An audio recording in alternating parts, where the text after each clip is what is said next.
Bon, je vous propose, alors les camarades qui ont d'autres modifications à faire, donc le font par écrit, enfin on va refaire le texte, hein, donc en fonction des différentes. Il y a des choses qu'on ne pourra pas tout intégrer, hein, donc on a déjà débattu sur, donc Cathy vient d'intervenir en disant, voilà, il y a les 75 ans de la Sécu qui se préfilent, il y a des initiatives qui vont être faites au niveau confédéral, dans les fédérations, à LSR et dans les départements. On propose de s'intégrer effectivement dans les débats pour porter les revendications de l'UCR à ce moment-là. Hein, donc voilà. Bien, chers camarades, avant que Marc tire quelques enseignements de nos travaux, il me revient donc de vous faire un point sur l'état de rentrée des mandats et votes, celui des amendements, ainsi que sur la logistique du Congrès. Je commencerai tout de suite par la logistique de notre Congrès. Marc l'a mentionné dans son rapport, sauf interdiction préfectorale, notre Congrès se tiendra du 30 novembre au 4 décembre.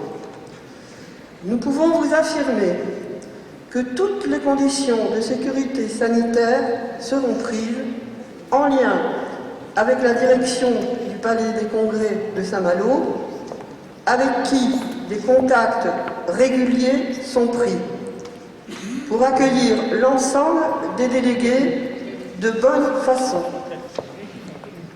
Au sujet des mandatements, je vous donne donc la situation au 16 septembre. Nous n'avons pas enregistré les mandats qui nous ont été remis pendant ce comité général. Donc, l'état au 16 septembre, pour nos USR, 224 mandats sont à pourvoir et nous en avons reçu 166. C'est-à-dire que pour nos USR, nous en sommes à 74,10%. Nous avons, vous le savez, proposé tant aux USR qu'aux UFR de tendre à une parité, et je dois dire que ce qui concerne les USR, 76 femmes qui représentent 45,78%. 90 hommes qui représentent donc 54,21%. Pour les UFR, 188 mandats sont à pourvoir. Nous en avons reçu 159. 52 femmes, 32,7%. C'est vrai que c'est un peu plus compliqué dans nos unions fédérales, compte tenu qu'elles sont pour certaines des grosses UFR avec une dominance de profession, d'anciennes professions plus masculine. Il y a eu quand même de la part des UFR des efforts de fait, puisque donc nous arrivons à 32%. 107 hommes, 67,29%. Au total, nous avons donc reçu, ce qui nous paraît pas mal, même si on a encore des efforts à faire, notamment dans certaines USR où on n'a pas encore de mandat. Donc, nous avons 325 mandats sur les 412 qui sont à pourvoir. Autrement dit, à ce jour, les mandatements sont de 78,80%. 118 femmes, on arrive donc à un total de 39,3%. 197 hommes, 60,6%. On n'a pas encore bien, mais comme ça, rapidement, on a un peu regardé par rapport à Bordeaux, mais évidemment, c'est ensuite la commission des mandats et le rapport de la commission des mandats qui vous donnera les chiffres exacts. mais on est en progression sur la participation des femmes par rapport à Bordeaux. Je rappelle que vous avez jusqu'au 30 octobre, jusqu'au 30 octobre. Alors, d'une part, pour évidemment nous envoyer les mandats, ceux des USR, celles des USR et UFR qui ne l'ont pas encore fait, ou compléter, ou modifier, hein, jusqu'au 30 octobre. Les mandatements vous appartiennent, et parce que des camarades ont interrogé Alain sur cette question, et donc sachez que les mandats vous appartiennent aux organisations, et que donc si pour des raisons ou pour des autres il y a une modification dans vos mandatements, vous pouvez le faire.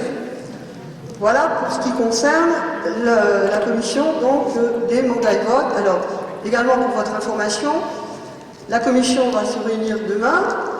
Les membres de la commission ont réparti les USR et les UFR à suivre, et donc demain on pourra faire une relance auprès donc, des organisations qui n'auront pas encore mandaté ou les mandats manquent encore. Sur les amendements, alors Cathy m'a donné un petit point. Au 21 septembre, c'est-à-dire donc hier, on a reçu à l'UCR, alors ça se comprend en même temps, même si les camarades ont dit que pendant le confinement, ça avait été une occasion de se pencher sur les documents d'orientation du Congrès. En même temps, on sait aussi qu'il y a eu quelques petits loupés. Je regarde les camarades du Vaucluse, mais il n'y a pas qu'elles.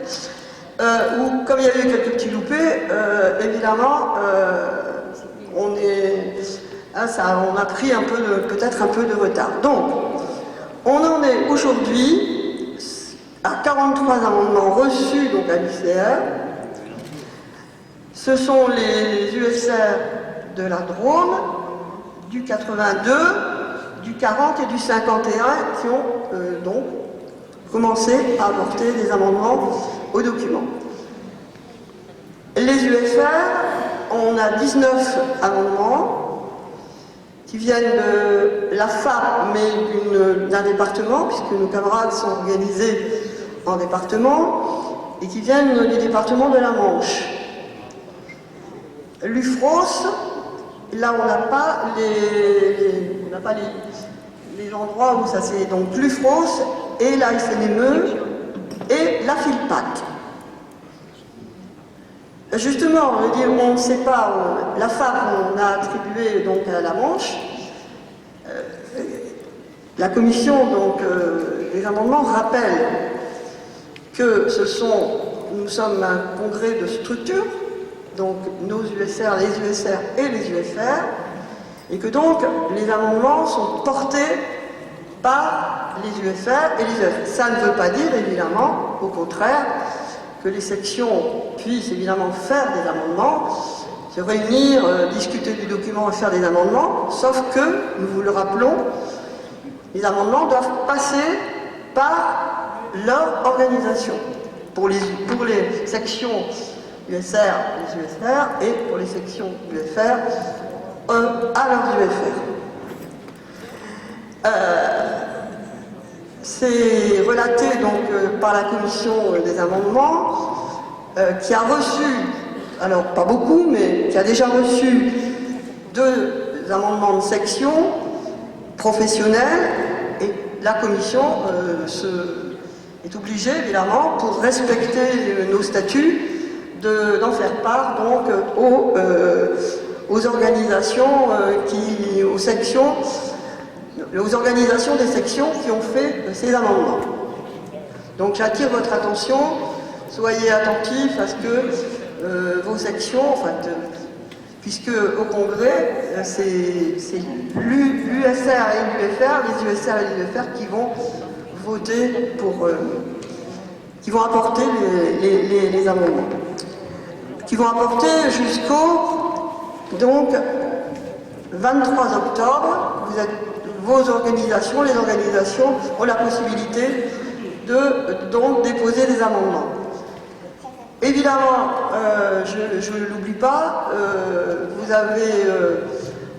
avez tous reçu maintenant l'additif qui a été décidé à la commission, une des dernières commissions exécutives, à la demande évidemment des organisations pour tenir compte de la situation. Bon, je ne reviens pas là-dessus, donc documents d'orientation et additifs sont soumis aux amendements. Les amendements, pour que les choses, on puisse bien les réceptionner et bien travailler dessus, la commission vous rappelle que la feuille destinée donc, à faire parvenir les amendements se trouve dans le document d'orientation. Écoutez, je pense que je ne crois pas avoir oublié quelque chose, Cathy, sur les amendements. Alors, je pense que on le remarque forcément, 43 amendements pour les USR, 19 pour les UFR, bon, c'est pas beaucoup. C'est pas le document est peut-être de bonne qualité. Il correspond peut-être à ce que vous attendez qu'on dise ou les orientations que vous propose l'UCR. Ceci étant, je pense qu'on peut l'enrichir, et c'est le but évidemment des amendements, d'enrichir le texte, voire de le contester pour partie, voilà. Bon, donc, je vous invite à organiser le débat sur le document d'orientation et son additif, parce que c'est aussi créer les conditions, on en a débattu largement ce matin, c'est aussi créer les conditions, évidemment, de réunir nos sections et d'amener, évidemment, la discussion qui est aussi la préparation du congrès, c'est un moment aussi du débat démocratique, et je crois qu'on a besoin de ce débat, et on a surtout besoin, on l'a dit donc ce matin, je me répète, d'aller vers nos sections pour la préparation de ce congrès. Et je pense qu'on a quelques axes de travail importants qui doivent nous permettre d'allier et préparation du congrès dans l'action et surtout préparation du congrès dans la campagne qu'on vous a proposée, donc de syndicalisation et d'abonnement à vie nouvelle. Voilà.